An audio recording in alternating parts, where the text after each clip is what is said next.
wabarakatuh. Alhamdulillah Rabbil Alamin. Puji dan syukur kepada Allah Subhanahu wa Ta'ala yang telah menyampaikan kita sampai bulan Syaban, di mana bulan yang penuh dengan puasa Nabi sallallahu alaihi wasallam. Kita mudah-mudahan kita dah boleh start puasa sunnah sekarang ni. Ada yang tadi pagi puasa tak? Jumaat ni. Okay, jadi apa pun kita cuba tu, kita puasa sama ada kita puasa Isnin Khamis, kita puasa hari-hari putih, dan seterusnya hari-hari sunat yang daripada bulan Syaban Nabi SAW memperbanyakkan puasa. Itu pun Nabi SAW tak puasa secara 30 hari. Ada hari-hari yang Nabi SAW tidak puasa. Alhamdulillah, mudah-mudahan Allah sampaikan kita ke bulan Ramadan, di bulan yang dinanti-nanti oleh seluruh umat Islam di dunia, dan Allah Subhanahu Wa Taala banyak membebaskan orang-orang yang berapi neraka, tidak Allah masukkan ramai orang-orang dalam syurga Allah Subhanahu Wa Taala. Mudah-mudahan kita tergolong di kalangan golongan orang-orang tersebut. Amin ya rabbal alamin. Apa khabar semua?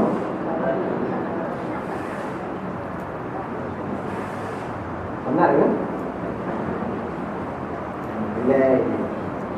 Okey, alhamdulillah, insya-Allah kita akan sambung pengajian kita. Kita berhenti di mana ni? Page 140. Betul? Sebelum tu, cuba tengok page 143. Ada tak?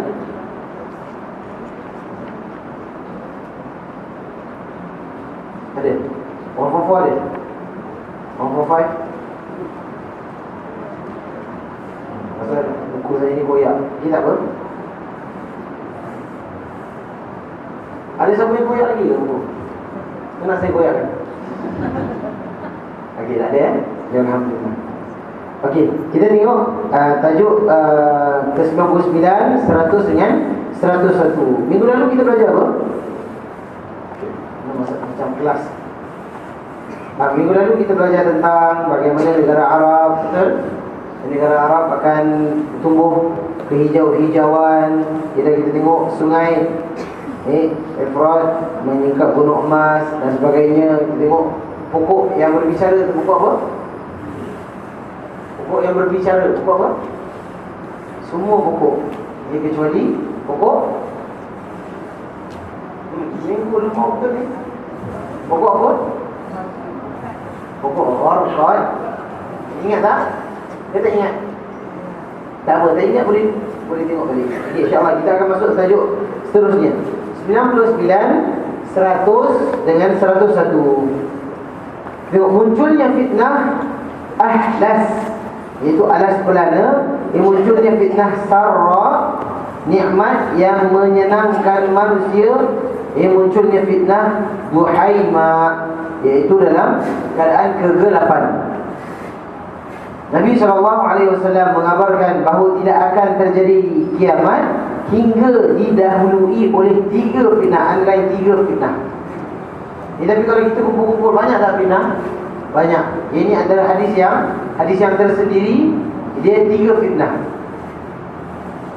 Diriwayatkan daripada Abdullah bin Umar radhiyallahu anhu berkata, suatu ketika kami duduk-duduk di hadapan Rasulullah SAW membicarakan tentang berbagai fitnah.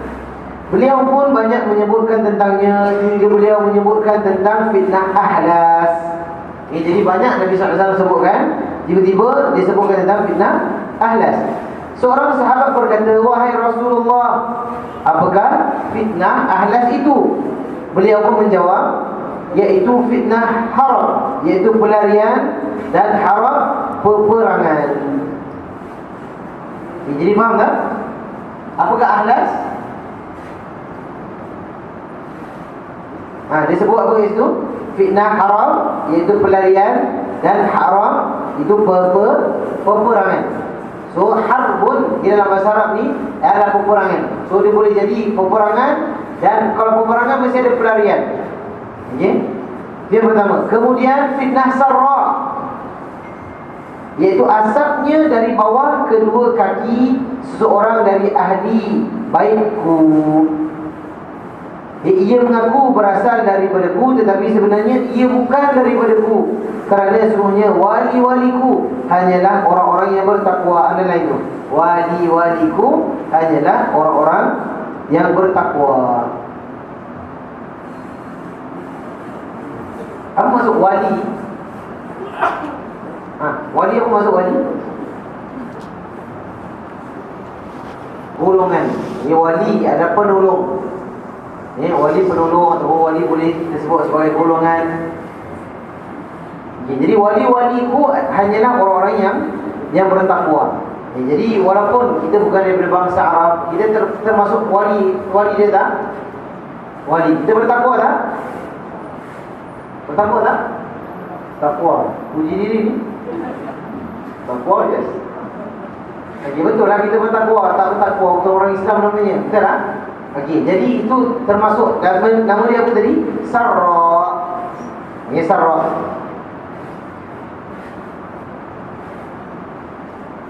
Kemudian orang-orang bersepakat pada seseorang seperti bertemu pinggul di tulang rusuk. Lalu fitnah Duhaima yang tidak membiarkan seorang pun dari umat ini kecuali dihentamnya. Jika dikatakan ia telah selesai, maka ia justru berlanjut. Di dalamnya seorang pria pada pagi hari beriman, sore harinya menjadi kafir. Sore itu apa? Petang. Sehingga manusia terbagi menjadi dua kemah, iaitu dua kelompok.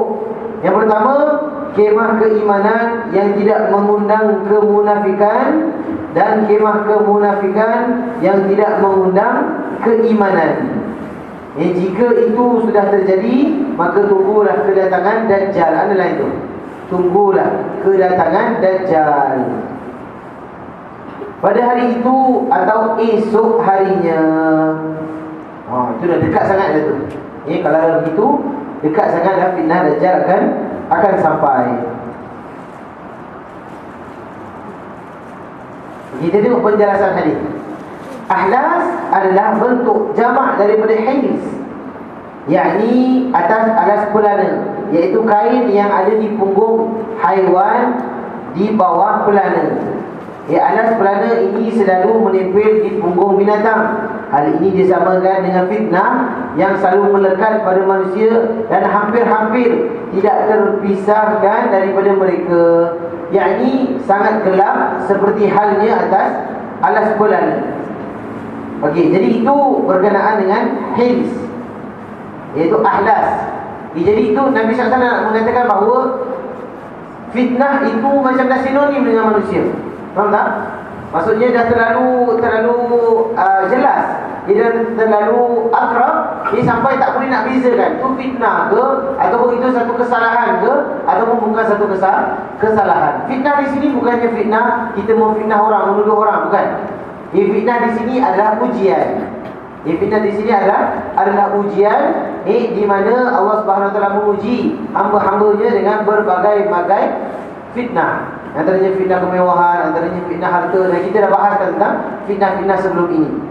Boleh tak? Maksudnya apa? Begitu rapatnya fitnah dengan diri seseorang pada zaman sekarang. Sampai orang buat jahat pun dianggap baik, orang yang buat baik dianggap jahat. Betul? Kita dah sebut dulu bahawa ada orang-orang yang kalau tak buat maksiat itu dikira apa? Dikira tak ikut trend. Betul tak? Kalau yang buat maksiat itulah yang diangkat.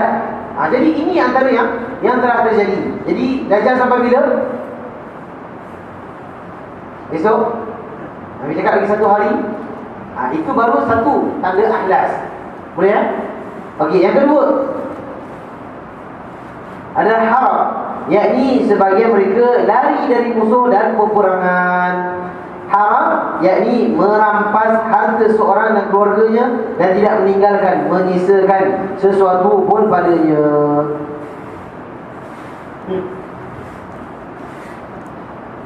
Dia bagi. Apa nama dia ni? Haram. Terjadi tak? Tak terjadi. Sekarang terjadi tak? Ini terjadi. Kesian kawan-kawan kita, saudara-saudari kita kat mana? Dekat Myanmar. Betul tak? Subhanallah. Ini macam mana nak cakap Nabi SAW khabarkan dulu. Sekarang ni, dengan live ni, sekarang benda ni haram ni.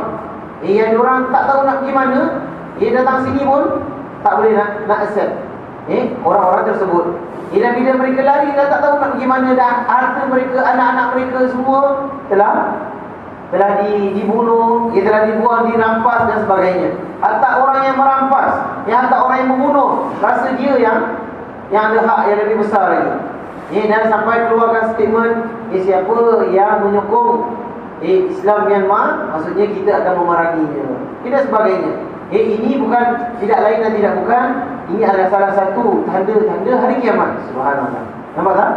Yang kita beli buku ni, yang Nabi SAW sebutkan daripada dulu lagi, 1436 tahun yang lalu, terjadi pada hari ini. Ini mukjizat atau bukan mukjizat? Ini mukjizat. Di mana orang dah tak tahu nak pergi mana. Tapi apa pun, kita doakan kepada saudara mara kita yang se-Islam, yang seagama, yang mudah-mudahan mereka mati dalam keadaan syahid. Mudah-mudahan mereka ditempatkan bersama orang-orang yang mulia, bersama para syuhada, bersama para salihin dan para anbiya. Dan mudah-mudahan mereka menjadi sebaik-baik orang. Dan itu yang kita dah katakan, insya-Allah mereka mati dalam keadaan teraniaya kerana mereka memperjuangkan Islam. Kita kadang-kadang mati kerana merebut harta. Beza tak? Beza. Walaupun nampak mati macam mati dia kematian yang baik, tetapi sebenarnya kematian yang tak baik kerana merebut harta, kerana bergaduh tentang dunia. Tapi mereka mati nampak macam tak baik, tapi sebenarnya baik di sisi Allah Subhanahu Wa Taala. Seperti mana Hamzah. Hamzah mati baik ke tak baik? Tak baik. Nampak macam tak baik. Dadanya dibelah, betul tak? Yang Hamzah bin Abdul Muttalib, pakcik Nabi, dadanya dibelah, dia punya organ-organ dia semua dikeluarkan. Nampak macam tak baik, tapi di sisi Allah baik.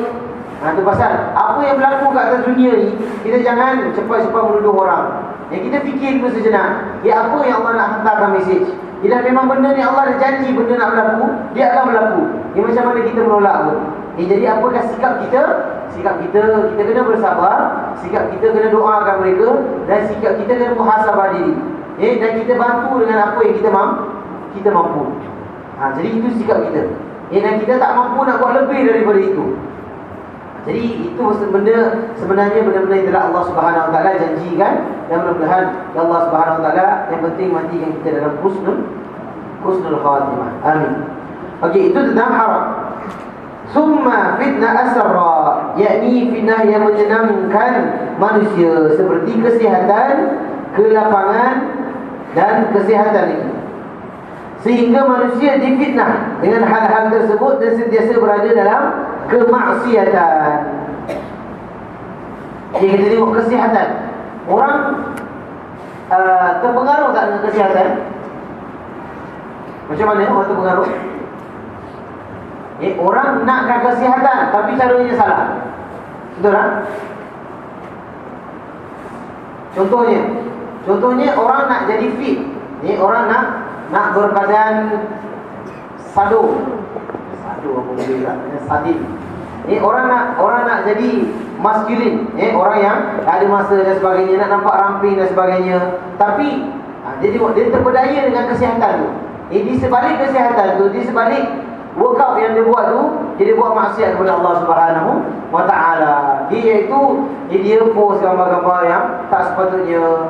Dia tinggalkan solat antaranya. Dia buat benda-benda yang Allah Subhanahu Wa Taala marah. Jadi kat situ dia terpedaya tak? Terpedaya. Kita tengok berapa ramai orang yang nak badan cantik untuk dipuji. Itulah, itu je dah salah. Betul tak? Kita nak dapatkan kesihatan untuk apa? Untuk beribadah kepada Allah Subhanahu Wa Taala. Bukan dengan untuk kita menjadikan diri kita ni diangkat. Diri kita ni orang pandang. Tak naklah badan besar-besar. Jadi kerana apa? Kerana orang tak pandang. Betul lah. Itu satu part lah. Tapi yang part yang lainnya, kita sihat bukan untuk Allah. Kita sihat untuk jadi hot. Nampak? Tapi tak salah kita nak workout. Tapi kat situ kesihatan yang telah disalahgunakan. Boleh faham? Okey, begitu juga dengan kelapangan. Kita ada masa lapang yang kita gunakan dengan membazir waktu. Kita ada kelapangan, Masa kita ada kelapangan, duit kita ada, harta. Kita salah gunakannya. Tapi subhanallah, orang-orang yang ada kat dalam masjid ni semuanya baik-baik. Melapangkan waktunya untuk Allah. Allahu Akbar. Ni yang tak dapat kat luar. Terus tadi saya lalu dekat pasar malam tu, tak nampak orang-orang kita kat sana. Pasal kita kat sini lah. Masya Allah, ini dia subhanallah. Bayangkan, orang kalau yang tertariknya berpasar-pasar, betul tak? Pasar-pasar, tapi saya tengok muka-muka kat sini subhanallah, bercahaya sampai silau mata saya.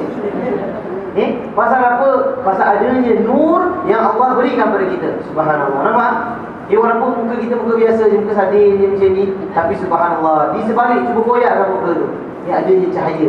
Jangan buat tapi betul. Ini antaranya fitnah kelapangan. Ini masalah. Kita tengok berapa ramai orang yang melepak, tak buat apa-apa pun. Zikir pun tidak, apa pun tidak, belajar pun tidak, apa pun tidak.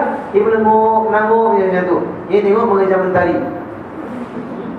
Jadi itu antara, kalau kita tengok bagaimana kita nak mengawal waktu-waktu kita dengan hal-hal yang bermanfaat kepada Allah Subhanahu Wa Taala. Itu pasal kita nak kena standby. Lagi-lagi nak masuk bulan Ramadan, nak kena betul-betul kita nak kena warm up dulu. Warm up daripada sekarang. Jangan nanti baru dah masuk Ramadan baru nak kejar, terus masuk gear 5 dah, baru masuk hari ke-5 dah tak pergi tarawih. Biasa macam tu. Jadi kalau tu minggu depan kita ada buat tentang fiqh Ramadan. Oh, tidak promo. Jadi fiqh Ramadan kita akan bahaskan daripada puasa, qiyamul lail, tarawih dan sebagainya. Nanti minggu depan, hari Sabtu pagi.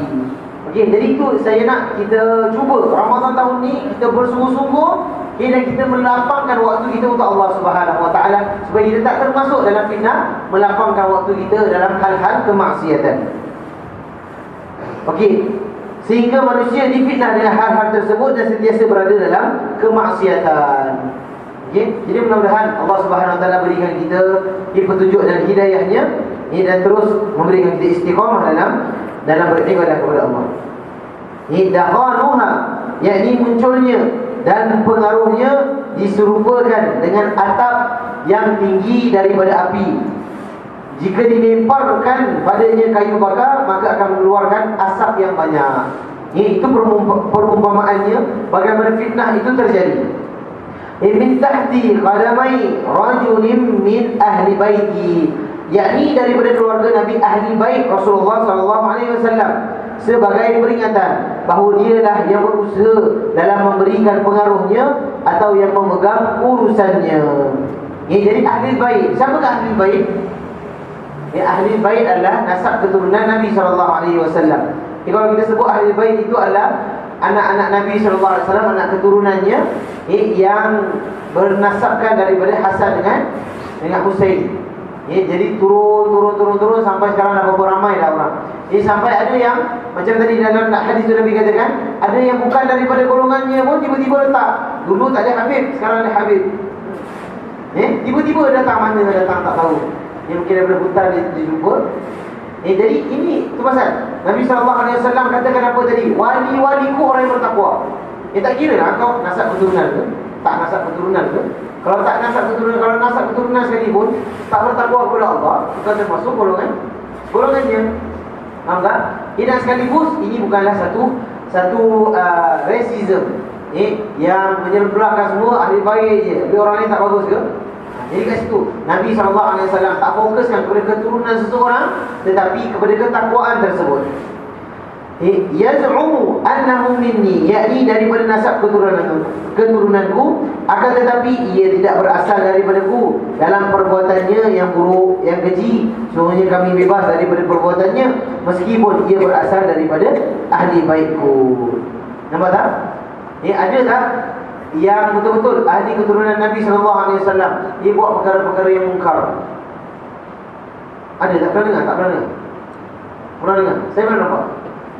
Saya pernah nampak ada yang betul-betul mereka nasabkan daripada keturunannya, dan secara terang-terangan dia buat mungkar depan orang dan sebagainya. Sekali lagi kita katakan bahawa itu bukanlah mizan, itu bukanlah timbangan nak katakan kau keturunan ke kau bukan keturunan. Kita tengok ramai ahli keturunan Nabi yang baik-baik. Betul tak? Tapi ada juga yang tak baik. Jadi Nabi nak katakan, bukan nak suruh kita pilih. Cuma nak tengok dari segi mana kita boleh ambil kebenaran tu. Bukan ambil kebenaran tu daripada nama sahaja, tetapi nak kena tengok daripada apa pembawakannya. Daripada apa pembawakannya. Itu penting. Kerana itu Nabi SAW tak menyeru kepada ahli baiknya, Nabi menyeru kepada Al-Quran dan Sunnah. Nampak tak? Itu yang paling kekal. Nabi SAW tak suruh kita ikut semua ahli baiknya. Malah Nabi katakan lagi, siapa yang bukan ikut aku, dia bukan daripada golongan aku. Nabi tak bagi jaminan lagi. Hatta Fatimah radhiyallahu anha, Nabi katakan apa? Seandainya dia mencuri, kau potong tangan. Itu Fatimah. Yang bukan lagi anak-anak keturunan dan cucu cicit, berapa puluh cicit sekarang ni. Itu pun kita tak tahu. Tapi apa pun nak kena ikram. Yes. Kalau kita apa kita panggil ni? Kita memuliakan dia, yes, kena memuliakan. Tapi bukan menyembah. Beza Beza. Memuliakan, menyembah. Menyembah ni apa dia cakap semua betul. Kalau memuliakan, yes, kalau daripada keturunan Nabi SAW gini. Normal kita memuliakan jiran kita, betul? Tapi kalau dah sampai tahap menyembah, apa saja dia cakap semua betul. Pasal apa? Dia keturunan Nabi. Walaupun tak belajar. Salah lah. Nampak tak? Jadi kat situ kita nak kena tengok apakah nilai dalam Islam. Islam itu Allah turunkan Quran 30 juzuk, yang hafalnya bukan semua keturunan Nabi. Hadis-hadis Nabi SAW, Bukhari, Sahih Muslim dan sebagainya, itu bukan keturunan Nabi. Jadi nilai dia bukan pada keturunan, nilai dia pada ilmu seseorang tersebut. Kerana wali-waliku hanyalah orang-orang yang bertakwa, dan inilah yang memotivasi timbulnya fitnah tersebut. Walaysa minni, yakni tidak termasuk daripada sahabat-sahabatku, kerana dialah yang menyulutkan fitnah. Seperti tersebut dalam firman-Nya, dan Nuh memohon kepada Tuhannya sambil berkata, ya Tuhanku, sesungguhnya anakku, adalah itu, sesungguhnya anakku adalah termasuk keluargaku. Ini Nabi Nuh cakap kepada anak dia. Betul tak? Anak dia memanglah keturunan dia, tetapi engkau adalah hakim yang paling adil. Dan juga firman-Nya, dia Allah berfirman, wahai Nuh, Allah jawab, sesungguhnya dia bukanlah termasuk keluargamu. Anda yang pula. Tadi Nuh katakan, yes, dia daripada keturunan aku. Betul. Memang dari segi nasabnya, yes. Tapi Allah balas balik, no, sesungguhnya dia bukan daripada keluargamu, kerana perbuatannya sungguh tidak baik. Sebab itu jangan engkau memohon kepadaku sesuatu yang tidak engkau ketahui hakikatnya. Boleh tak? Boleh. Kerana itu sekali lagi kita nak kena tengok, jangan protek orang ataupun seseorang atas dasar perkauman. Protek kebenaran, bukan protek orang je. Kalau salah, kita salah. Tapi kita nak kena tengok, salah sekarang ni pun bukan asal dia buat dosa je. Ada lah, kau bukan anak aku. Kau buang, keluar rumah, duduk kat bawah blok. Tak boleh macam tu pula. Betul tak? Nak kena tengok salahnya macam mana. Yang ini Allah katakan kepada anak dia, pasal tu dah sampai limit dah. Nabi Nuh ajak masuk kapal pun Nabi, anak dia tak nak. Betul? Anak dia nak panjat gunung, anak dia cakap apa? Mudah-mudahan aku boleh selamat kat atas tu. Dah sampai tahap tu, barulah Allah katakan bukan daripada keluargamu. Faham? Jadi kita, anak-anak kita kalau buat salah, tak apa, itu masih lagi sampai tahap dia dah mati, ataupun sampai tahap ajal dia dah sampai, dia masih lagi dalam keadaan kesyirikan dan sebagainya, itu bukan urusan kita. Faham tak? Jangan sikit-sikit kita buang anak, sikit-sikit kita buang anak, kita tak mengaku anak, itu salah pula. Jadi kena tengok konteks dia, dan jangan salah faham konteks tersebut. Aku menasihatimu agar engkau tidak termasuk orang-orang yang bodoh. Summa yastalihu an-nas ala rajulin, yakni mereka berkumpul bersepakat untuk membaiat seseorang. Kawarik, yakni warik adalah apa yang ada di atas peha, pangkal peha. Ala dhila', yakni bentuk tunggal dari kata tunu' ataupun al-dha', al-dhal, adalah tulang dada, iaitu tulang rusuk. Jadi maksudnya apa? Maksudnya akan ada orang yang klaim yang dia nak suruh berbaiat kepadanya. Ni kita sebutkan minggu lepas tentang baiat. Betul tak? Iaitu nak kena janji taat setia. Kerana aku fulan bin fulan, aku fulan bin fulan. Nak kena janji taat setia. Maksudnya tak boleh berpisah daripada aku. nak kena taat segala apa yang aku suruh. So Islam tak ajar begitu. Islam ajar, seandainya betul dia betul, seandainya tak betul dia tak betul. Itu yang kita dah katakan minggu lalu. Tak adanya bai'at kepada guru kita. Tak adanya bai'at kepada guru kita. Lagi-lagi guru agama kita, seandainya dia salah kita boleh tolak, seandainya betul kita boleh ambil. Tak ada paksaan dalam menerima ilmu daripada seseorang. Jangan kita jadi seorang yang ta'assub. Seorang yang Ustaz Kamaru je nak belajar. Taklah, pasal saya ni bukan ulama pun. Jadi kita kongsi-kongsi je. Ini tahap kita lah. Jadi boleh nak belajar dengan siapa-siapa. Jadi jangan orang sebut fanatik. Itu je, orang lain cakap apa semua tak nak dengar. Jadi ini masalah. Kita dengar daripada kat sini pun kita belajar, kat tempat lain pun kita belajar, ustaz lain pun kita belajar. Jadi kita dapat menilai mana yang betul, mana yang salah. Kalau dah itu je, itu maksudnya ada something wrong lah. Macam kita kerja juga. Kalau kita bagi kontrak kat orang tu je 10 tahun dapat kontrak tu. Jadi itu pun masalahnya juga. Betul? Mesti ada something wrong yang tak ada. Jadi kat situ, apa-apa pun dia tak boleh sebelah pihak. Jadi siapa-siapa pun kita belajar, yang penting kita nilai kat mana kesahihan ilmu tersebut. Boleh tak insya-Allah? Itu kaedah Nabi SAW ajarkan. Maksudnya adalah bahawa sikap manusia terhadap seorang itu tidaklah konsisten. Kerana warik, ia pangkal peha adalah berat, sedangkan iaitu tulang rusuk kecil dan ringan, maka orang-orang telah bersepakat setelah perselisihan yang ada pada mereka untuk berbaiat atas seorang yang tidak memiliki kemampuan memimpin kerajaan, sedikit ilmu dan tidak punya idea gagasan, tidak menjalankan aturan dan juga tidak istiqamah dalam urusan. Kerana itu tidak ada persamaan. Lagi-lagi kalau orang yang memang tidak ada ilmu, dia buat apa kita nak baiat, dan tak payah pun baiat kepada orang-orang tertentu. Fitnah al-Buhaimah, iaitu fitnah yang gelap dan besar, bencana yang dahsyat. Itu maksudnya bencana yang dahsyat. Idza latamtahu latamatan, yakni tidak meninggalkan seorang pun kecuali tertiba fitnah ataupun bala. Al-latam adalah memukul, menampar wajah. Maksudnya bahawa fitnah Buhaimah itu berpengaruh dan menimpa kepada umat manusia secara menyeluruh. Itu maksudnya apa? Maksudnya fitnah yang susah nak dielakkan.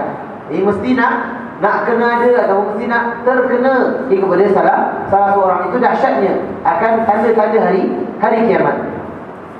Fa idza qila in qadat, yakni jika orang-orang mengira bahawa fitnah itu berakhir, tamadat, yakni bertambah dan memanjang. Jadi bila kita rasa fitnah tu baru je selesai, sebenarnya fitnah tu bukan baru selesai. Fitnah tu makin bertambah-tambah lagi, makin akan bertambah-tambah lagi. Jadi kerana tu kita tengok dulu, pada zaman dulu dia punya fitnah dia kurang. Betul tak? Di zaman dulu dia punya fitnah kurang. Pasal apa? Tak ada teknologi dan sebagainya. Itu pun kita rasa dah cukup teruk. Tapi zaman sekarang lagi teruk. Betul tak? Kita sangka zaman dah makin berubah, makin maju. Memang maju dari segi teknologi, tapi dia punya teruk dia dari segi fitnah dia. Dia dah sampai tak terkawal. Anak kita tengok apa pun kita sampai tak tertengok. Betul tak? Kalau dulu TV besar satu kat rumah, betul? Tak kena buka, tutup balik. Kita tengok apa yang kita tengok, anak kita tengok apa kita boleh kontrol monitor, betul tak? Ini anak keluar rumah kejap dia tengok apa sampai tak boleh kontrol. Nampak tak? Yang dulu kita sangka ni tak apa, kita boleh kontrol, tapi makin menjadi. Ini fitnah pada akhir zaman. Yashibu ar-rajul fiha mu'minan wa yamsi kafiran, yakni pada waktu pagi terharamkan terhadap darah saudaranya atas jiwanya, dan pada sore hari menjadi halal kerana terbiasa atasnya. Telah dijelaskan hal ini pada pembahasan yang terdahulu yang kita pernah sebutkan dulu. Ada orang yang paginya dalam keadaan mukmin, petang dalam keadaan kafir. Ada orang yang petang dalam keadaan kafir, pagi dalam keadaan mukmin, kerana imannya kat situ. Naik dan turun. Dia nak beriman, dia beriman. Tak nak beriman, dia jadi kafir. Lepas tu besoknya okey balik. Jadi kat sini dia punya iman dia tak tetap. Macam kita iman tetap tak? Tak tetap. Iman yang tetap tu siapa? Para malaikat. Kita iman naik dan turun. Pasal ahli sunnah wal jamaah mengatakan Ini konsep kita ataupun kita yang formula adalah al-imanu yazid bil ta'ah wa yanqusu bil ma'siyah. Iman itu tambah dengan ketaatan. Sekarang ni tambah tak? Tambah. Berapa persen? Sekarang ni tengah charging. Charging, fast charging. Berapa persen? Berapa dah persen yang kita ikut niat kita juga, kan? Kita datang, kalau kita rasa kita nak menunjuk-nunjuk pun kurang juga iman tu. Tapi insya-Allah saya rasa semua dekat sini datang kerana keikhlasan hati dan untuk menimba ilmu, dia dah menimba keberkatan daripada Allah Subhanahu Wa Taala. Betul tak? Betul kan? Betul. Betul lah. Ini kerana kalau kita nak ikutkan waktu yang ada ni, baik kita lepak kat rumah, betul tak? Baik kita pergi minum dekat Al-Azhar ke, kat mana-mana lah pun, dekat Al-Amin ke, kat Hijau, kat mana-mana pun, lebih baik seandainya. Tapi kita sanggup. Ini tunjuknya iman kita naik dengan ketaatan. Ni ketaatan. So sekarang iman kita tengah naik tak? Yes. So bila iman kita turun? Dengan kemaksiatan. Wa yang kusur ibil maksiat, dan turunnya itu dengan maksiat.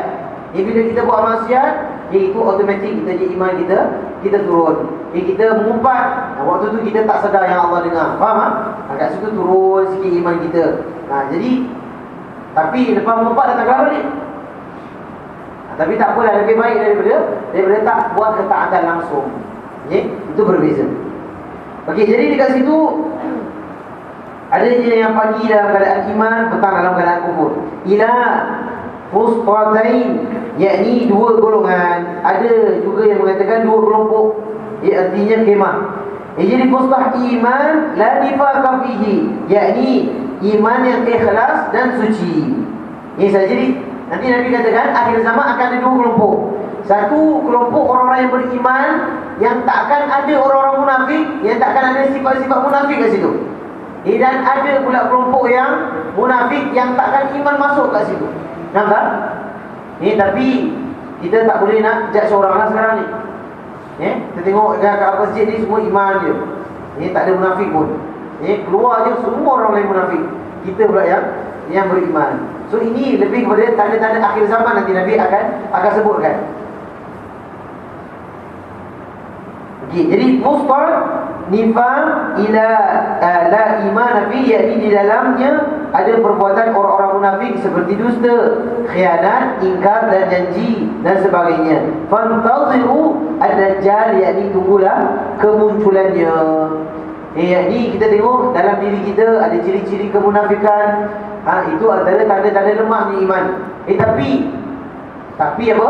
Jangan biarkan ia bermaharajalela. Faham tak? Maksudnya kalau betul dalam diri kita ada sifat dusta, dalam diri kita ada sifat jahat dan sebagainya, yes, itu memang lumrah seorang insan. Tapi jangan bagi dia makin menjadi-jadi. Pasal Nabi SAW suruh kita istighfar dia everyday. Ingat tak? Untuk kita buang sifat-sifat tu. Jadi kalau kita melayan, makin lama makin menjadi sombong. Macam mana iblis, laknatullah. Iblis, kenapa dia kena keluar daripada ketaatan kepada Allah? Kerana dia rasa sombong. Jadi kita kalau ada kekurangan, kita mengaku kekurangan. Faham tak?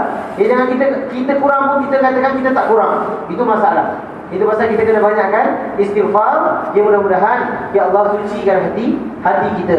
Dan Nabi katakan apa? Seandainya iaitu yang makin banyak, maka fantaziru ad-dajjal, jadi tunggulah kemunculan Dajjal. Jadi fitnah ini belum muncul. Underline, fitnah ini belum muncul. Wallahu a'lam. Kita mohon kepada Allah semoga diberikan perlindungan daripada fitnah ini. Jadi itu fitnah apa yang belum muncul? Yang kecil-kecil tadi itu dah banyak muncul. Yang betul-betul yang akan keluar, kelompok ni terbagi berdua, yang betul-betul nampak, itu akan muncul nanti bila Dajjal datang. Kerana tu bila Dajjal datang, macam mana dia tahu kelompok ni ada yang kelompok betul, ada yang kelompok tidak? Kerana orang-orang kemunafikan, orang yang kurang ilmu dia tentang agama, dia akan ikut Dajjal. Jadi kat situ baru kita tahu, oh ini kelompok yang Nabi maksudkan. Lepas tu kita pula tengok kita kat dalam kelompok mana. Dia tengok kita pun kat belakang ikut Dajjal kat situ. Na'udzubillah min zalik. Itu pasal kita nak kena menuntut ilmu supaya bila Dajjal datang kita tak ikut dia. Seperti mana kita tahu bila sungai itu kering, kita tak pergi ke sana. Kerana kita dah ada ilmu, betul tak? Jadi jangan nanti bila dah buat package pergi ke sana, kita pun ramai-ramai ikut wisata. Okay? Tapi itu insyaAllah, yang itu pentingnya ilmu. Okay, seterusnya kita tengok 102. Datangnya zaman di mana sujud setara dengan dunia seisinya. Okey. Sampai buku pun nak koyak.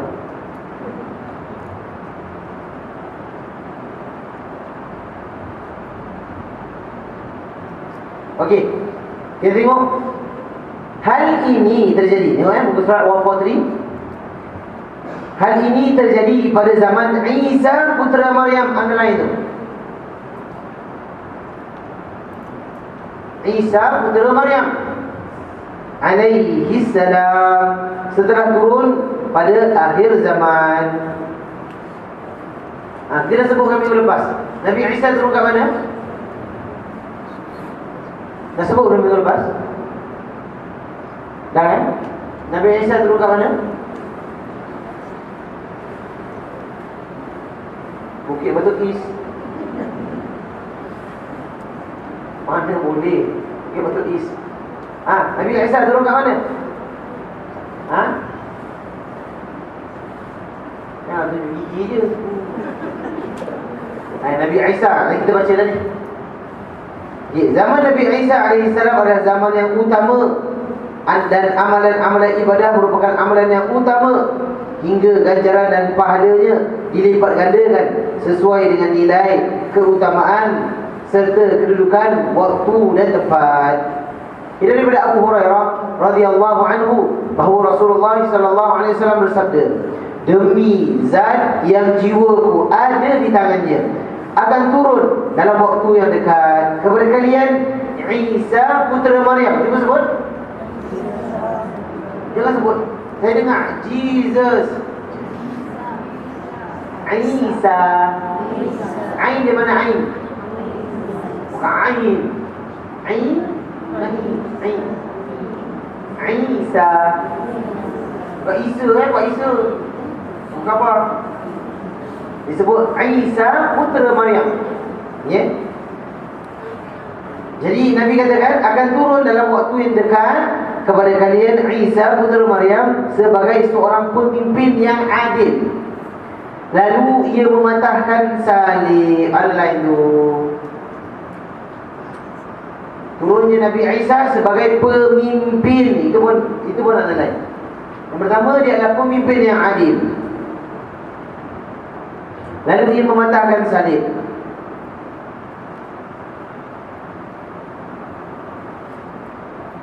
Lepas tu dia membunuh apa tu? Dia membunuh babi.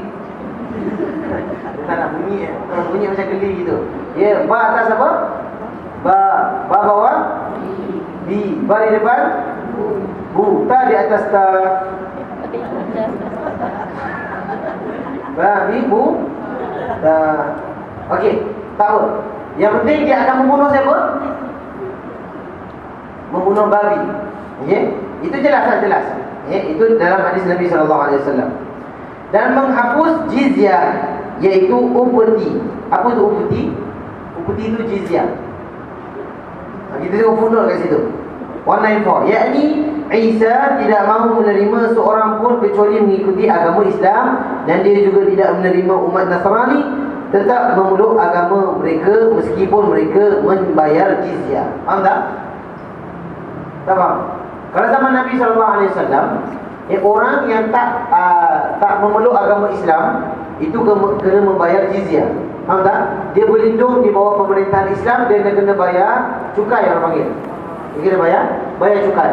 Tapi pada akhir zaman, dan kiamat, bila Isa AS turun, takkan ada orang yang tak masuk Islam. Semua akan masuk Islam, dan dia tak akan terima orang yang tak nak masuk Islam dan dia nak bayar jizyah. Faham tak konsep dia? Faham ke tak faham? Faham Maksudnya sekarang kalau contohnya orang kafir nak duduk kat negara Islam, dia kena akur dengan pemerintahan Islam punya cara, dan orang kafir itu nak kena bayar jizyah kerana dia berlindung di bawah kerajaan Islam. Tapi bila akhir zaman nanti, Nabi Isa AS tak akan terima lagi dah jizyah. Dia nak suruh semua kena masuk Islam. Kerana Allah katakan inna dina indallahil Islam. Sebenarnya agama yang layak di sisi Allah hanyalah agama Islam. Tapi ini bukan sekarang lah. Ini zaman Nabi Isa. Dan bukan sekarang kita yang buat. Atau kita pergi patahkan salib. Tengok babi, bukan apa? Mati kau. Tak boleh macam tu. Ini tugas yang nanti yang memang Nabi SAW dah tetapkan. Boleh tak? Bukan tugas kita. Harta akan semakin banyak hingga tidak ada seorang pun mahu yang menerimanya. Dan satu kali sujud lebih baik daripada dunia dan seisinya lain tu. Kerana itu dikatakan bahawa zaman Nabi Isa adalah zaman yang paling utama untuk beramal ibadah. Tapi tak bermaksud kita tak nak ibadah sekarang, nak tunggu zaman Nabi Isa turun. Nanti kita yang meninggal dulu. Tapi zaman itu bila datang, dia akan ada fadilat yang tersendiri. Ini kita beriman kepada tanda-tanda ini. Kemudian Abu Hurairah radhiyallahu anhu berkata, jika kalian berkenan, bacalah. Tidak ada seorang pun di antara ahli kitab yang tidak beriman kepada Isa menjelang kematian dia, dan pada hari kiamat dia Isa akan menjadi saksi mereka. Jadi kat situ adalah bertepatan dengan ayat Allah Subhanahu Wa Taala dalam surah An-Nisa ayat 159. Cuba buka Quran. Surah An-Nisa ayat 159. Bawa Quran tak? Bawa handphone, bawa Quran mesti ada. Surah An-Nisa ni juzuk berapa? 37.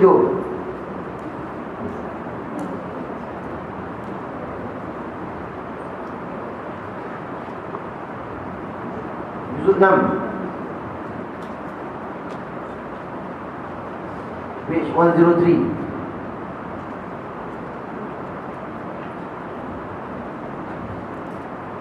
Ada?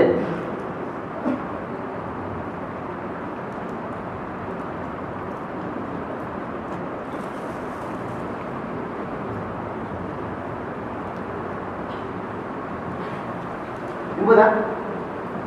Surah An-Nisa page 103, juzuk 6, Surah An-Nisa. Kat situ apa Allah Subhanahu Wa Taala berfirman? Ni best ni. Boleh tak? Kita masuk Quran sikit. Pasal ni ada berkaitan dengan Nabi Isa AS. Dah halang masuk cerita Nabi Isa ni. Kita tentang Nabi apa tadi? Nabi Isa. Kita ambil daripada Allah Subhanahu Wa Taala berfirman. Semua tak kena baca.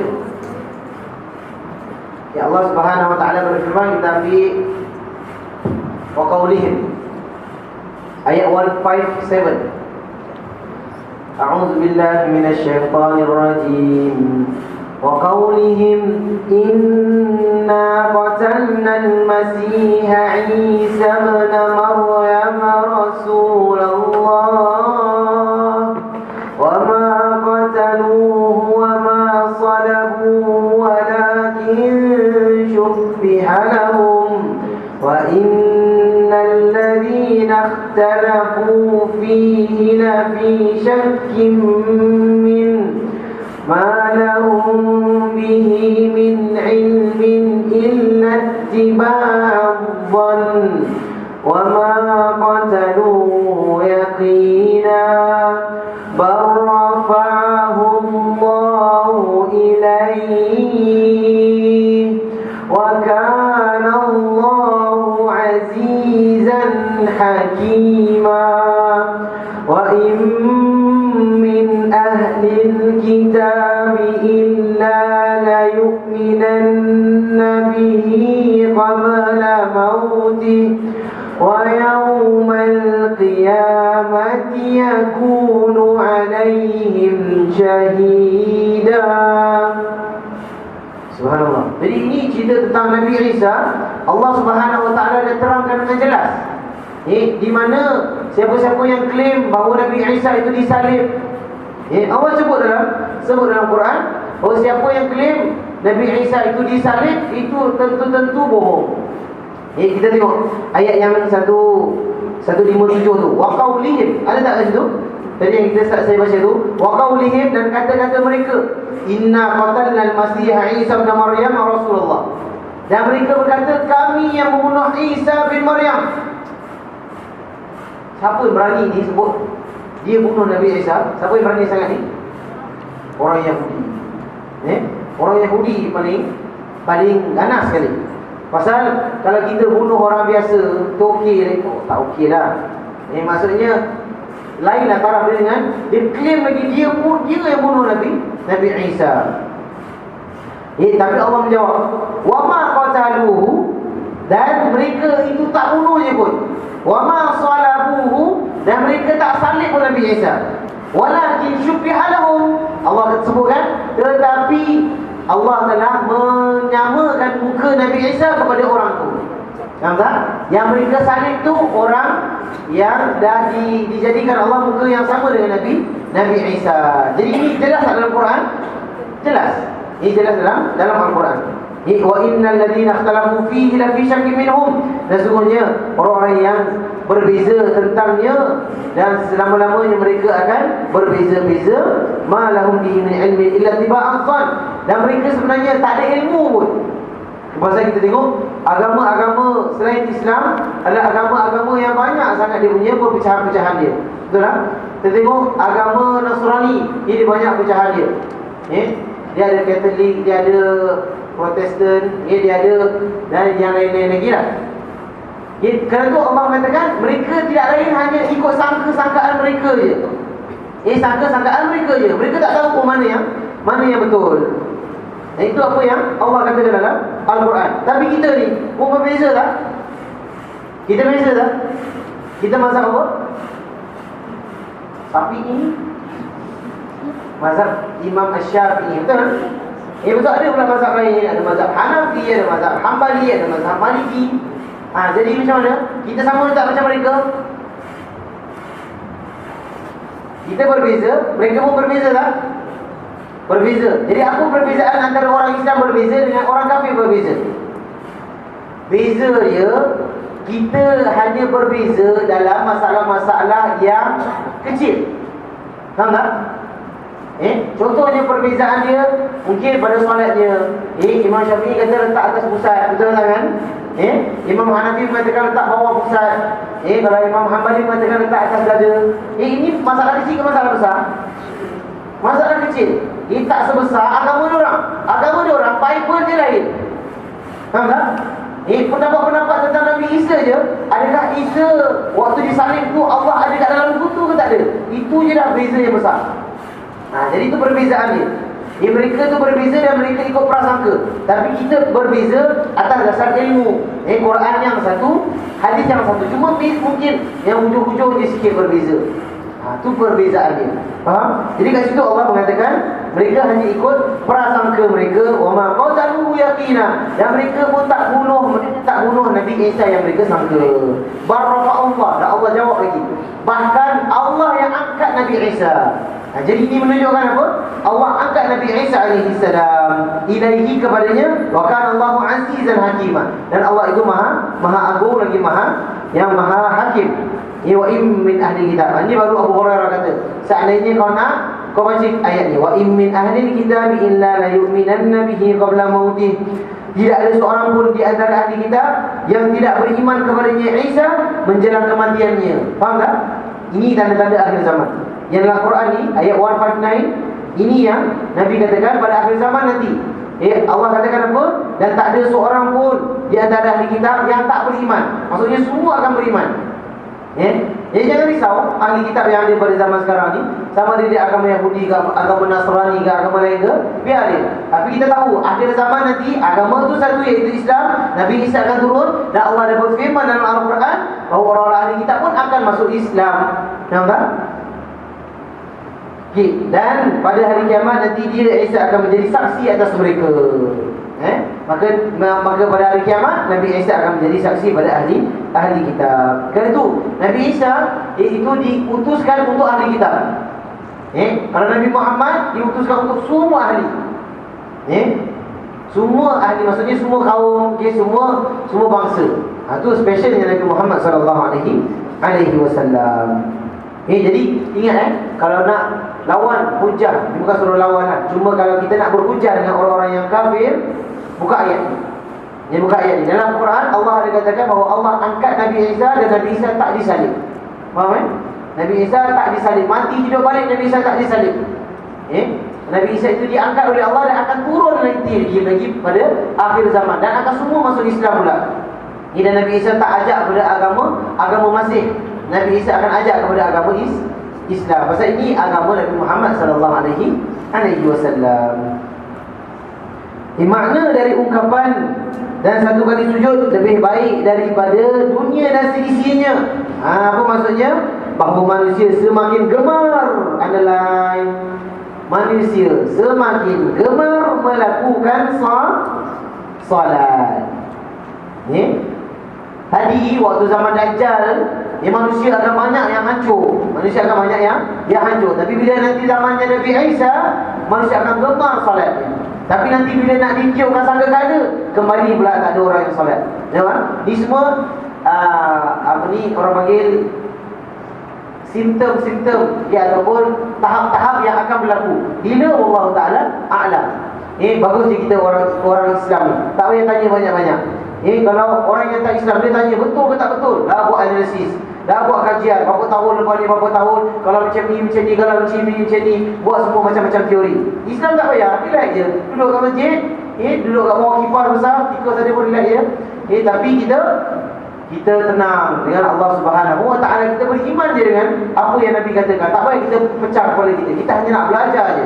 Ni nak telan je. Ni nak ambil je apa yang Allah Subhanahu Wa Taala katakan. Okey, jadi kat situ apa? Gemar melakukan solat dan ketaatan lainnya kerana sikap zuhud terhadap dunia. Pendeknya angan-angan mereka, keyakinan mereka akan dekatnya hari kiamat. Pasal waktu tu orang dah tak fikir dunia sangat. Orang dah tak fikir dunia sangat. Pasal apa? Dah turun Nabi Isa, dah turunnya Dajjal. Kira confirm dekat. Jadi kat situ ramainya. Kerana sekarang ni ramai orang yang tak nak sujud. Pasal apa? Rasa macam kiamat tu jauh lagi. Betul? Pasal dia tak datang kelas kiamat. Betul? Kalau kita yang datang ni rasa dekat tak? Alhamdulillah lah, ada juga ilmu kita tentang hari kiamat. Kita tahu berapa bila stepnya. Tapi orang yang tak rasa, relax, minum kopi tak salah lah. Cuma kat situ, ilmu dia kat situ. Kita datang, kita beriman, kita belajar, kita tahu, kita akan sediakan. Subhanallah, dekatnya hari kiamat. Serta sedikitnya rasa kecintaan mereka kepada dunia adalah, please, kecintaan mereka kepada dunia tu dah tinggal sedikit dah. Dia dah low dah. Sekarang ni kita tengok, kalau baru semalam sok khabar berita keluar, BTO baru launch. Betul lah? BTO tahu? Yelah, orang sibuk nak cari dunia. Betul lah? Tak salah lah. Cuma nak katakan betapa gersangnya, betapa gairahnya dia nak mencari dunia. Tak dapat BTO tak apa, dah balance flat ada. Ataupun resale flat ada. Taklah, itu semua masalah dunia lah. Cuma kita nak katakan orang terkejar sampai beratur, dah panjang-panjang dan seterusnya. Pasal apa? Yang tadi ni, memanglah orang pergi dekat BTO sana, bukannya duduk kelas sini. Memanglah tak rasa dekatnya kiamat. Tapi tak apa, beli rumah tapi duduk juga kelas ni. Jadi insyaAllah kita akan rasa dekatnya kiamat. Kita yang ada rumah pun, tinggal masa nak jual je. Betul lah? Nak downgrade ke dalam kubur. Betul. Kita kadang-kadang penat kerja siang pagi petang siang malam, CPF masa kubur juga. Subhanallah, hina je dunia ni. Dunia main-main dengan kita je. Tu pasal kalau kita tak kontrol dunia kontrol kita. Betul tak? Betul saya cakap. Tak faham. Betul tak saya cakap betul ni? Dunia kontrol kita. Pasal kita terikat sana, terikat sini, terikat. Tapi kerana dunia tu kita tahu hanya sementara, kita yang kontrol dunia. Boleh aku cari dunia, tapi akhirat aku tak lupa. Nampak? Itu yang hasilnya kita kat dalam ni. Kita tahu dunia pun ada dapat dunia juga, tapi akhirat kita tak lupa, subhanallah. Itu tingginya iman yang Allah berikan kepada orang-orang yang Allah cintai, iaitu kita lagi lah. Kita lagi. Betul? Takkan saya nak cakap orang lain. InsyaAllah, mudah-mudahan. Okey, Al-Qadhi Iyad. Qadhi Iyad ni siapa pula? Tok Qadhi.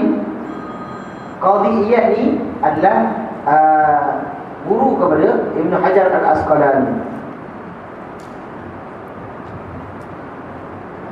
Ibn Hajar Al-Asqalani siapa pula? Ya, antara ulama lah, ulama hadis. Dia antara fiqh yang besar di dalam mazhab Syafi'i dan sebagainya. Yang dimaksudkan dengan ungkapan dan satu kali sujud lebih baik daripada dunia dan seisinya, bahawa pahala sujud dalam solat bagi orang yang melakukannya lebih baik daripada sedekah berupa dunia dan seisinya. Hal ini kerana pada waktu itu harta sangat melimpah, sedikit sekali sifat bakhil dan kikir, dan sedikitnya kebutuhan terhadapnya untuk infak di dalam jihad. Sujud yang dimaksud di sini adalah sujud secara hakiki atau sebagai ibarat yang menunjukkan arti solat. Wallahu ta'ala a'lam. Faham tak? Yang kan Nabi dah katakan tadi, nanti pada akhir zaman dah banyak sangat harta sampai orang dah tak kisah. Faham tak? Nanti sampai Imam Mahdi, nanti kita akan belajar 10 tanda-tanda besar. Sampai Imam Mahdi bagi harta dah sampai terlalu banyak dah harta. Jadi kat situ harta, pasal dah banyak sangat harta, jadi kalau kita infak pun dia punya nilai dia tak sama macam sujud. Pasal orang tu waktu tu orang cari sujud, cari nak solat dengan lebih dan sebagainya. Kalau dah lupakan harta. Jadi balik rumah kita cari ejen jual rumah kita. Tak payahlah, itu bukan maksudnya lah. Ni kita memang perlukan rumah. Jadi mudah-mudahan Allah Subhanahu Wa Taala tanamkan dalam diri kita sifat-sifat yang kita takut dan segan kepada dunia, dan kita lebih takut kepada akhirat, yang tak lama lagi kita akan masuk ke dalam kuburnya. Okey. Seterusnya kita tengok tajuk ke 103. Hilal terlihat lebih besar. Hilal, apa tu hilal? Kata hilal berasal daripada bahasa Arab. Kata hilal adalah bentuk kata tunggal, iaitu mufrad, sedangkan bentuk jamaknya adalah al-ahillah. Hilal adalah bulan yang muncul pertama kali dalam permulaan bulan. Underline. Bulan yang muncul pertama kali dalam permulaan bulan, maksudnya awal bulan. Itu nama dia hilal. Faham tak? Awal bulan bentuk dia macam mana? Hilal. Bentuk dia macam mana? Cuba buat bentuk dia.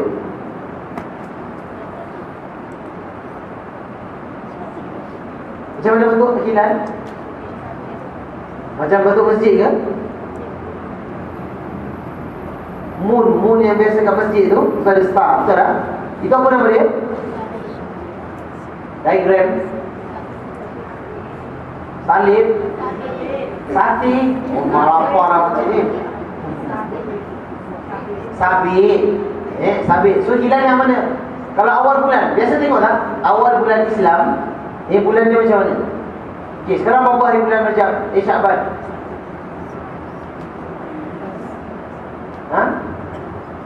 12, 10. Sekarang bulan macam mana? Okey, tutup buku kejap, kita keluar kejap. Tengok bulan lah, ada ke tak ada? Okey, kalau 10 hari bulan, dia nak dekat-dekat bulan apa? Raya.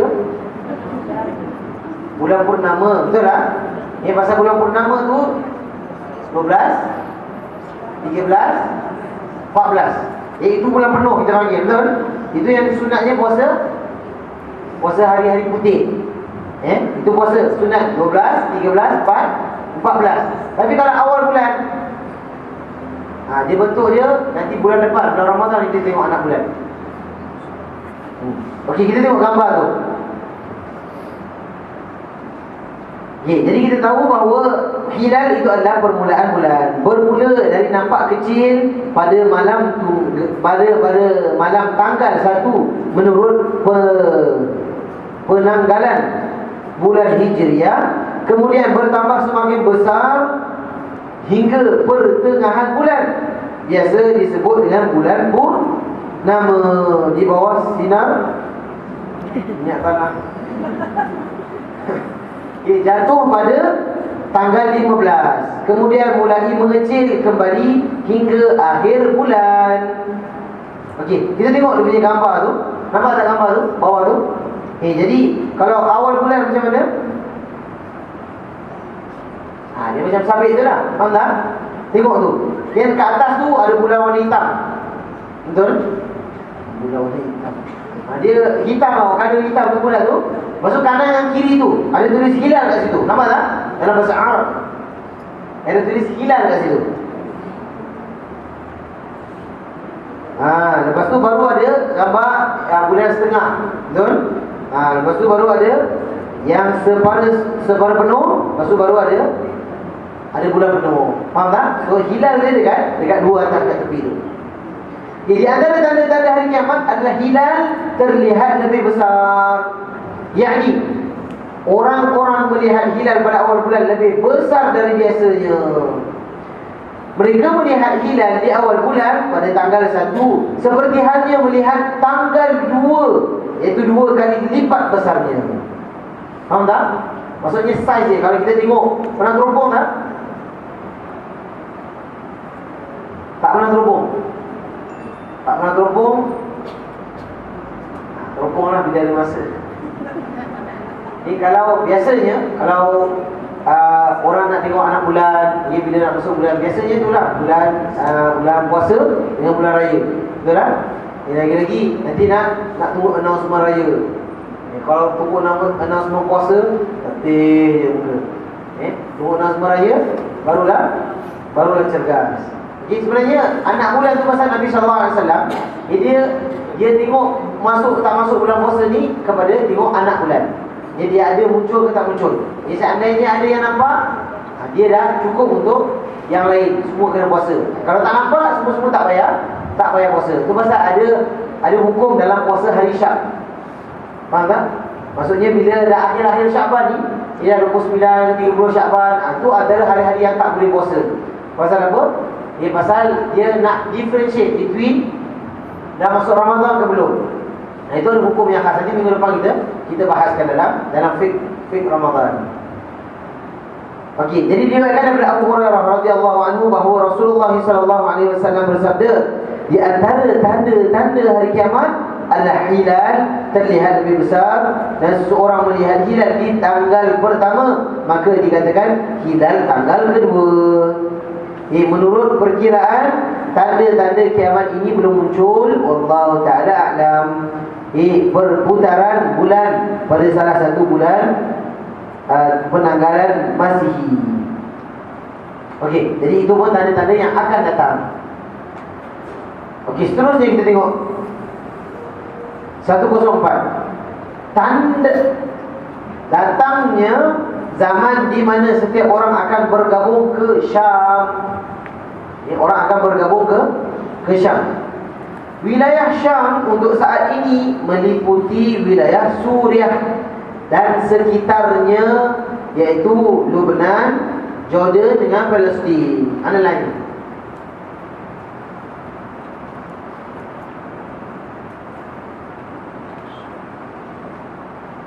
Syam adalah bumi penyebar dan tempat berkumpul, dan banyak sekali risalah syariat Islam yang turun di sana. Tengok dia punya map tu.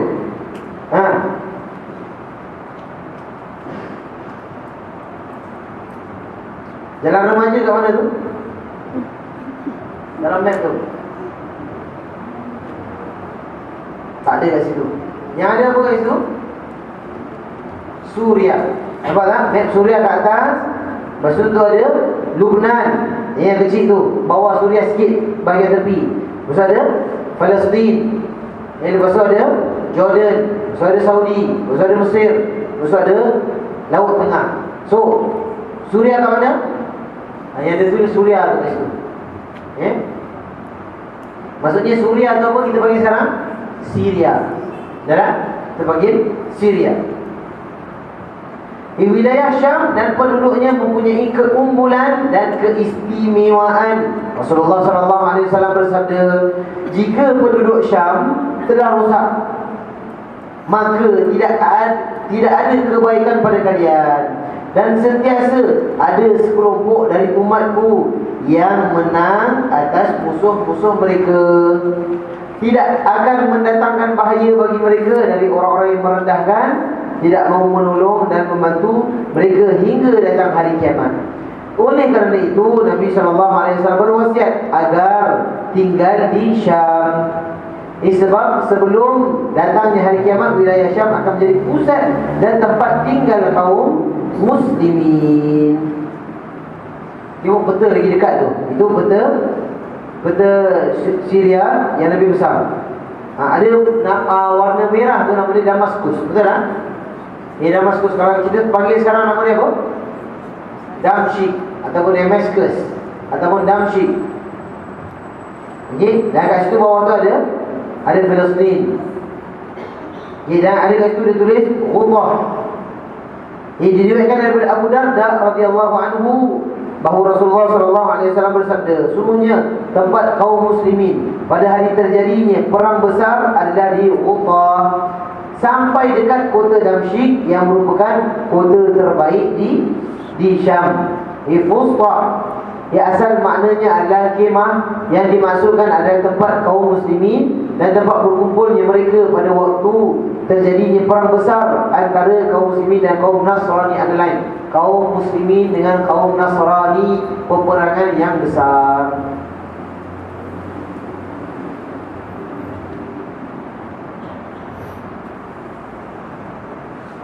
Okey, so Utah pada saat sekarang dikenal dengan Damsyik ataupun Dimashq, sebuah kota yang cukup dan berkedudukan sebagai ibu kota Syria. Di kebun dan tanah subur di Damaskus. Itu antara gambarnya. Perang besar yang disebutkan di dalam hadis terjadi sebelum munculnya Al-Mahdi. Underline, sebelum munculnya Al-Mahdi, atau pada zamannya, atau pada zaman yang lain. Nabi SAW menganjurkan kepada kaum muslimin untuk bertempat di Syam, kerana Syam merupakan tempat berkumpulnya manusia dan pusat berkumpulnya kaum muslimin. Salah seorang sahabat pernah bertanya kepada Rasulullah tentang di negara mana tempat untuk berhijrah dan bertempat tinggal, maka beliau mengisyaratkan ke Syam. Diriwayatkan daripada Bahs bin Hakim, daripada ayahnya, daripada kakeknya, dia berkata, aku bertanya kepada Rasulullah, ke mana engkau memerintahkan aku? Beliau menjawab, ke sini, dan tangan beliau menunjuk ke Syam. Dan sebelum datangnya hari kiamat, majoriti umat Islam akan hijrah ke sana, dan tidak ada seorang pun dari mereka yang tinggal kecuali menuju ke Syam. Diriwayatkan daripada Abdullah bin Umar radhiyallahu anhu berkata, akan datang satu zaman di mana tidak ada seorang mukmin pun pada zaman itu kecuali bergabung ke Syam. Okay? Jadi di sini dia lebih menunjukkan bahawa ini antara tanda-tanda bila Imam Mahdi dah muncul. Memang akan berlakunya peperangan di sana. Kerana Nabi Isa alaihissalam pun akan diturunkan di Syam. Yang Nabi SAW sebut dalam hadis yang hasan, disebutkan dekat Syam, dia dengan spesifik lagi dekat Damsyik. Dan Nabi Isa alaihissalam secara spesifik lagi dekat Manaratul Baydha. Dia pernah saya sebutkan dulu. Jadi kat mana? Akhirnya dekat Syam juga. Jadi tak apa, macam mana pun, siapa pun yang memegang Syam, tetap kita akan beriman bahawa akan munculnya kemenangan Islam daripada arah situ. Faham tak? Macam mana keadaan pun, apa yang berlaku pada zaman sekarang pun, yang kita akan beriman bahawa Nabi Isa akan turun, Imam Mahdi akan turun, tentera kaum muslimin pun akan ada daripada sana, dan seterusnya kita tunggu pada zamannya. Sama ada zaman sekarang digempur-gempurkan dengan fitnah ISIS, betul tak? Yang khutbah tadi pun cakap pasal ISIS dan sebagainya. Ini apakah sikap kita dalam fitnah? Dalam fitnah, sikap kita jangan ambil pot. Faham maksudnya? Pasal bendanya yang tak jelas. Ni kalau macam dalam hadis ni disebut fitnah yang besar ataupun yang betul-betul akan berlaku adalah kaum muslimin menentang kaum Nasrani. Itu jelas. Tapi kalau fitnah yang ada pada zaman sekarang, yang mana kita dengar fitnah orang Islam, dibunuh orang Islam sendiri, betul tak? Tembak orang Islam sendiri dan sebagainya. Ini semua fitnah yang kita kena elakkan daripadanya. Dan itu kita tengok sikap para sahabat bila terjadinya fitnah, pergaduhan, pertelingkahan, ramai para sahabat yang ambil sikap menyendiri, tak ambil buat. Kita tengok je. Pasal ini antara tanda-tanda hari kiamat. Bila kita nak bergabung, bila turunnya Imam Mahdi, bila munculnya Imam Mahdi, bila turunnya Nabi Isa alaihi salam. Kat situ baru jelas kebenarannya. Nabi Isa dah turun, takkan bohong. Sekarang ni masih sama-sama lagi. Dan kalau boleh kita jauhkan demi untuk kemaslahatan yang lebih besar dan sebagainya. Jadi mudah-mudahan kita terselamat daripada fitnah-fitnah ini, kerana kita sekarang ni pun tak tahu nak bezakan mana yang betul, mana yang, pasal banyak sekali information. Betul tak? Cuma kita ikut apa direction yang ulama kita sebutkan pada zaman sekarang, apa yang mufti katakan dan sebagainya. Kita ikut dengan petunjuk-petunjuk sedemikian. Yang lebih-lebih je kita tak payah masuk campur. Kerana kita bukan yang pakar, kerana kita pun tak tahu adakah ini benar ataupun ini yang salah. Dan kita tunggu pada zaman yang memang Allah dah janjikan yang kita belajar sekarang ni. Okey, jadi itu pada akhir zaman nanti. Pada akhir zaman. Kerana itu kita tengok orang-orang Syiah pun ada dekat Syam juga. Orang-orang Syiah pun ada dekat Syam. Orang ahli sunnah pun ada dekat Syam. Diorang pun masih bergaduh dan sebagainya. Tak apa. Nak bergaduh, bukan maksudnya kita galakkan bergaduh. Itu memang yang telah Allah tetapkan, mereka akan saling bergaduhan. Tapi apa pun Allah Subhanahu Wa Taala akan menangkan orang-orang yang telah banyak berjasa ke atas Islam, iaitu orang yang mengikuti para sahabat. Dan confirm orang-orang Syiah itu bukan orang yang mengikuti para sahabat. Mereka adalah orang yang menentang, malah mengutuk, malah mengkafirkan lagi para sahabat. Itu pasal kita jangan masuk campur sangat. Kita tengok apa yang bersesuaian dalam konteks kita pada zaman sekarang. Okey, seterusnya kita tengok 105, 106. Perang besar antara kaum muslimin dan bangsa Romawi penaklukan Konstantinopel. Sebut bahasa Rom sikit. Okey, jadi kita tengok sejarah kaum muslimin dengan kaum Kristian, iaitu Romawi, diwarnai dengan beberapa peristiwa. Ada kalanya di antara mereka dalam kondisi damai dari segi peperangan, dari segi gencatan senjata dan pertempuran. Kondisi hubungan antara kaum muslimin dan kaum Kristian Romawi saat ini tidak menentu. Terkadang damai, terkadang perang. Nabi SAW telah mengabarkan bahawa di antara tanda-tanda hari kiamat adalah terjadinya peperangan besar, iaitu Malhamah Kubra. Dia pernah sebut dalam tanda-tanda yang lain, antara kaum muslimin dan kaum Nasrani Romawi. Hal ini terjadi sebelum munculnya Imamul Mahdi. Dinamakan dengan Malhamah Kubra, perang besar, kerana kaum muslimin akan memenangkan peperangan tersebut. Kaum muslimin akan menang perang tersebut. Kemudian mereka menuju ke Konstantinopel. Itu kat mana Konstantinopel? Kat mana? Venezuela? Ismail? Spanyol? Ya ke? Dekat Spanyol.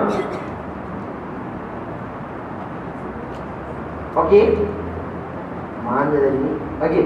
Dan kemudian mereka menuju ke Konstantinopel dan menaklukkannya.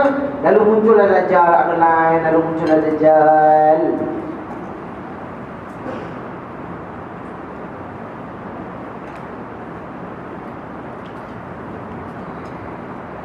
Diriwayatkan daripada Muaz bin Jabal radhiyallahu anhu bahawa Rasulullah sallallahu alaihi wasallam bersabda, megahnya bangunan Baitul Maqdis sebagai tanda binasa runtuhnya kota Yathrib Madinah. binasanya Yathrib sebagai tanda terjadinya malhamah perang besar. Nanti pada akhir zaman Madinah pun akan binasa. Dari segi apa?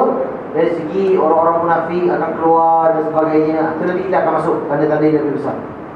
Terjadinya malhamah peperangan besar sebagai tanda penaklukan Konstantinopel. Dan penaklukan Konstantinopel tanda keluarnya Dajjal. Faham tak? So kita tengok dia punya tahap-tahap dia. Yang pertama tahap tadi apa Nabi katakan?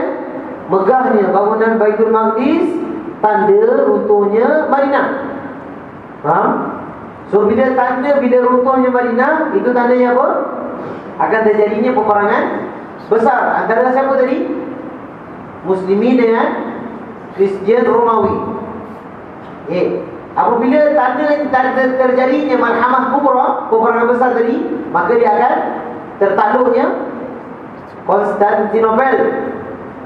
Dan apabila tertakluknya Konstantinopel, maka keluarnya Dajjal. Jadi ini 5 turutan. Ini 5 turutan yang kita harus tahu dan kita kena tahu. Jadi kita kena follow up. Jadi bila Baitul Maqdis dah makin megah, kita update. Baitul Maqdis dah makin megah, yang kita dah katakan bahawa lepas ni apa yang akan terjadi? Madinah pula akan runtuh. Madinah akan jatuh. Bila Madinah akan jatuh, apa lepas tu? Terjadinya peperangan kubra. Lepas jadinya peperangan, dia takluk apa? Konstantinopel. Lepas tu akan munculnya Dajjal. Kat situ baru Dajjal keluar. Nampak Kat situ barunya Dajjal muncul lepas penaklukan Konstantinopel. Jadi ada orang yang nak claim bahawa Dajjal dah muncul sekarang. So salah, bahkan menyalahi lagi dari dalil Al-Quran dan Sunnah. So Dajjal macam mana pun belum muncul. Jadi akan muncul nanti. Perang pun belum lagi. Di Madinah pun masih banyak renovation lagi nak buat. Betul tak? Kita pergi sekarang ni, subhanallah, payung dah besar-besar payung, betul? Dah dengan masjid dah makin besar, aircon dah makin besar dan sebagainya. Ini maksudnya akan datang nanti satu zaman. Bila yang akan datang waktunya. Okey, lepas tu tengok Nabi SAW bersabda. Tengok apa gambar kat bawah tu? 300. Tu gambar terbunuhnya, gambar ilusi je lah. Peperangan yang akan menangnya umat Islam dan kalahnya tentera Kristian Romawi. Okey, Nabi SAW bersabda. Terusnya kita sambung pada minggu akan datang insya-Allah. Kita berhenti kat situ. 29 hari bulan 5.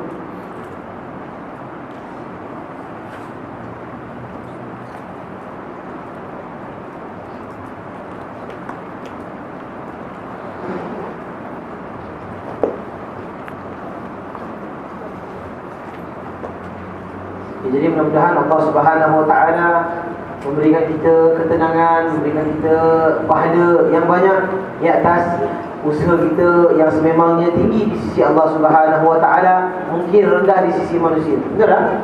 Mungkin kau nak pergi mana? Pergi masjid. Pergi mana? Masjid Rauzah. Buat apa? Belajar. Allah macam tak kelas itu. Betul tak?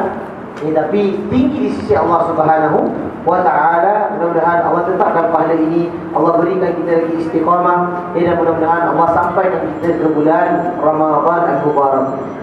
Jadi minggu depan macam mana boleh? Boleh datang? Boleh Sabtu pagi. Jadi kita buat kat Dewan yang saya dah siapkan slide tentang fake Ramadan, tentang kelebihan. Kita nak kena refresh balik dan minggu depan InsyaAllah nanti kita start 8.30 So pukul 8 tu dah ada registration. Betul ni? Pasal dia nak kena buat macam tu lah. So insyaAllah akan ada makan, ada disediakan makan. Jadi insyaAllah dia punya khusus fake Ramadan ni untuk kita refresh balik. Pasal Ramadan bab panjang jadi nak sejam tu tak cukup lah. Jadi insyaAllah dalam 2-3 jam tu pasal ada break, nanti kita ada makan, ada kuih dan sebagainya. Mungkin dia tak payah registration, tak payah register sekarang, nanti on the day itself nanti boleh register. Boleh tak? Saya harap ramai yang boleh datang. Bukan untuk nak ramainya, untuk kita refresh balik, untuk kita datangkan yang fiqh. Pasal minggu depan kita ada kelas fiqh tu. Lepas tu minggu lagi satu, Mufti Sahibul Samahah akan ada syarahan kat sini 13 hari bulan. Semua tajuk dia semua kita dah buat. Sekarang tengah buat artwork dan sebagainya. Dia akan ada syarahan kat sini betul-betul sebelum Ramadan. Jadi insyaAllah nanti kita akan bagilah, insyaAllah banyak plan kita pada bulan Ramadan ini. So sampaikan kawan-kawan lain ni open kepada semua. Kepada semua yang hadir, yang anak-anak, yang kecil-kecil, yang mak bapak, yang baby pun boleh datang. Ini belajar sama-sama. Okey, jadi so far macam mana? Minggu lepas kita dah baca surah Al-Mulk. Amalkan tak satu minggu ni? Amalkan tak? Oh ni banyak ni. Yang amal bagus, yang tak amalkan. Tak apa, tak jadi satu masalah pun. Ni tak ada siapa pun nak marah. Ni cuma kita kadang-kadang fikir alhamdulillah ada juga aku hari ni. Betul tak? Mungkin besok kita tak ada, menyesal kita. Kalau tak larat dengan Al-Mulk, larat kan? Jangan cakap tak larat kan? Kerana kalau lah boleh kita menghadap TV tu 1 jam, 2 jam, betul? Kalau kita boleh menghadap handphone berapa jam, takkan terlalu 10 minit je. Itu semua syaitan je. Kan syaitan nak kena gari di bulan Ramadan. Gari dia sekarang. Kita lawan dia. Kita jangan bagi dia peluang untuk hasut kita. Malas dah, kita akan jadi malas. Boleh? InsyaAllah. Teruskan semangat. Untuk kita amalkan surah Al-Mulk. Kita baca doa petang. Boleh tak? Kita baca dulu saya istighfar boleh? Terus kita tutup dari dulu. Bismillahirrahmanirrahim. Allahumma anta rabbi la ilaha illa anta khalaqtani wa ana 'abduka wa ana 'ala 'ahdika wa wa'dika mastata'tu a'udzu bika min syarri ma sana'tu abu'u laka bi ni'matika 'alayya wa abu'u bi dhanbi faghfir li fa innahu la yaghfiru dzunuba illa anta. Amin. Mudah-mudahan Allah matikan kita seandainya malam ini dengan kematian yang husnul khatimah. Seandainya besok banyak kali bertaubat insya-Allah. Boleh ya? Okey, jadi insya-Allah kita sudahi dengan tasbih kafarah. Subhanakallahumma wa bihamdika nasyhadu an la ilaha illa anta nastaghfiruka wa natubu ilaik. Wabillahi taufiq wal hidayah. Wassalamualaikum warahmatullahi wabarakatuh.